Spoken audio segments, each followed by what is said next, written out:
So it's become apparent that I actually don't show you enough of my food. And I feel like it's quite important because 70% of this fitness thing is literally eating.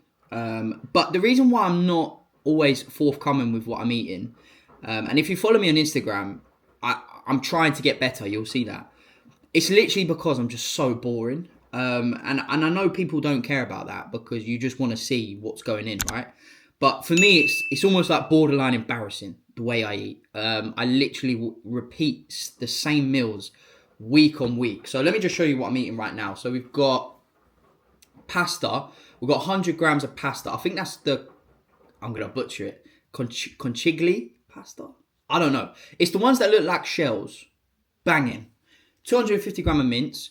And then basically what I did is I used a whole jar of red pesto and put it in. So I had 3 meals and I used the whole jar for all 3 meals.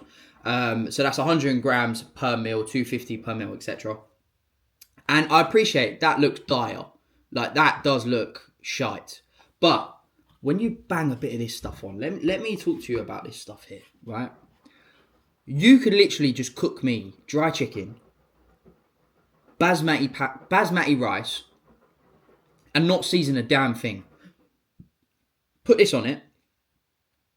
I'm fine. I promise you I'm fine. This, I don't know what they've got in this Pyrenees, but this household will run through bottles of these. Like nobody's business. You almost think like someone can nick it. That's how quick they go. But yeah, so this is my lunch. This is my lunch. Quite a late lunch because I just trained legs. And I will usually have like, I'll just tell you what I've eaten today. I've had oats with some peanut butter, some blueberries and some protein whey. And dinner tonight is burgers. And then I'll probably finish the night off with some Greek yogurt. And in between there, we've got some carb-based snacks and a yogurt as well to kind of keep me ticking. So again, we're kind of entering the last 3 to 4 weeks of this bulk. So the food is about as high it will probably be. The bulk hasn't gone crazy in terms of numbers of what I would usually eat. And I think I spoke about it. I might not have spoke about it on YouTube actually. But the reason being is because I'm not really... I don't want to push my food too high. I wasn't necessarily buzzing with how I looked at the end of my bulk last year. So I'm trying something different this year. I'm trying to be in a very small surplus and kind of just see where that takes me. And my body weight's at a good number. I think last time I weighed myself was in the 81s, which for me is a nice number. I am fluffy. Like I am conscious about taking my top off. That's my current situation. But again, we've got about 3-4 weeks left. So yeah, I just thought I'd quickly just show you my food because, like I said, people say, "Oh, you don't show enough food," but it's literally only because I find it quite embarrassing how consistent my day to day is. It's literally the same meal. I can't fabricate that any further. But the rest of this video, I'm going to show you a full upper body workout and I'm going to react to it. So hopefully you can find some value in that. But as always, I will sign it out here and then kind of just voice it over and leave the video there. So if you enjoyed the content and you are continuing to enjoy the content, please drop me a like, drop me a subscribe. It does really help keep the motivation high for YouTube. I do thoroughly enjoy making long form content on YouTube. I do really enjoy it, but it is always nice when you see it doing somewhat well. So it literally costs you nothing to just tap the like button. And if you have continue to support me, showing me love. Again, I'm truly appreciative of it. But yeah, other than that, I'm going to finish this food and I'll catch you in the next one.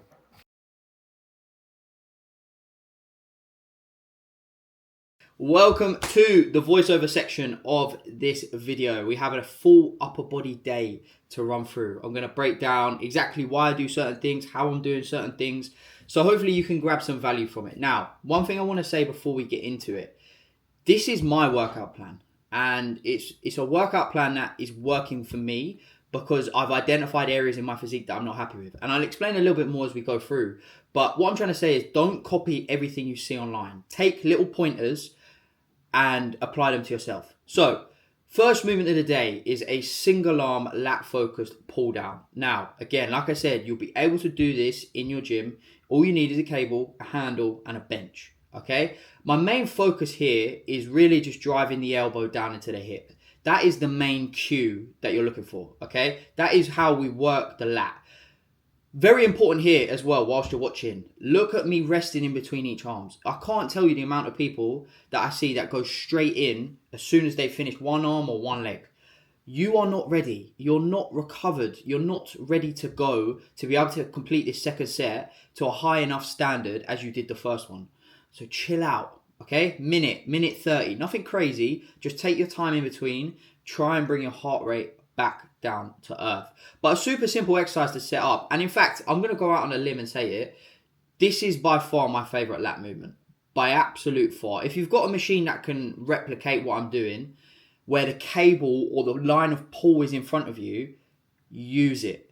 I promise you, your lats will fire up like no man's business. Okay? Two working sets. First one is around, I think, 6 to 9. Second one is more 8 to 12. I'm only going to show you one set per exercise. Otherwise, this video will be super, super long. And from there, we're then heading on over to our second back movement. Again, you'll notice that I'll do my back movements first in my upper body day. Largely because I think my back needs more work, first of all.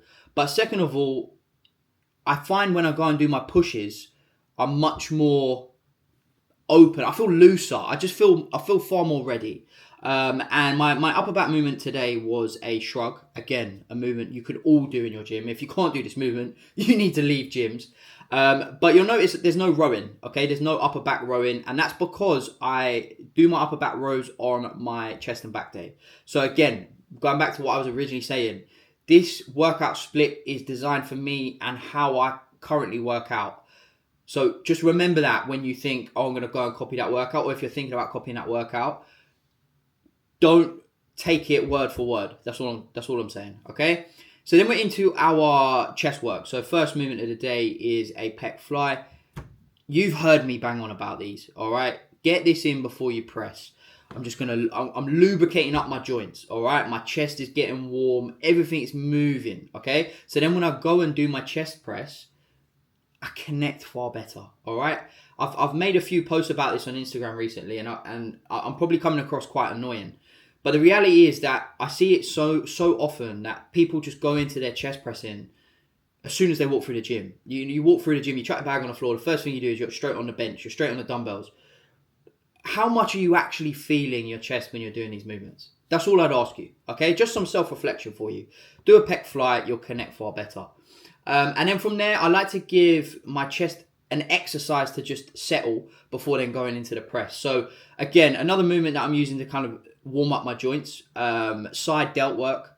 I've never seen anyone with side delts that are too big. No one's ever said that. Your side delts are too big, stop training them.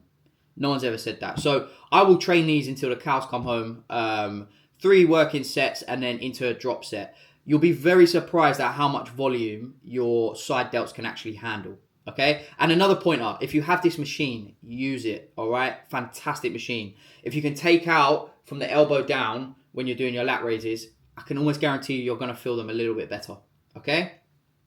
We're then into a chest press. Now, this can be one of many different exercises, but what I would recommend, and I hope that your gym would have something along these lines, is a chest press that comes across the body. You'll see this movement where it pushes my arm across the body.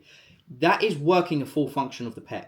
Okay, you're stretching the pec and then you're working across the chest. Okay, that is the full production of the chest. God, my mind went blank there. That is how you want to work the chest in its fullest range of motion. Okay, so your bars are good, but if you only have one movement, and again in my upper body day I only have one chest movement, I am hoping to get across that body. Again, because you've only got one movement, you need to make sure that you're working the pec for its full range. Okay, super important. All right, I can load this machine quite well.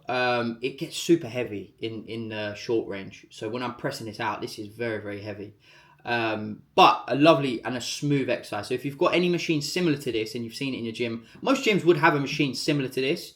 Use it, okay? Because when I tell you two working sets on this is enough. 6 to 8, and then a 10 to 15 on the second set, and I'm cooked. You can see, look, I've got to take a second, man. I'm tired. I'm not gonna lie, and that's one thing about upper body as well. Another point I want to make is that when you're picking your upper body movements, you have to be very disciplined, okay? Not a single one of you wants to be in that gym for 2-3 hours. Well, maybe some of you do, but most of you have things going on. Most of you don't have the time. So be very disciplined with your movements, okay? Don't do 9-10 exercises. That's what I'm trying to say. From there, I'm into my bicep work, my one and only bicep exercise of the day. A preacher curl, actually. And again, probably one of my favorite bicep movements. The way I can really just allow my biceps to isolate on the pad.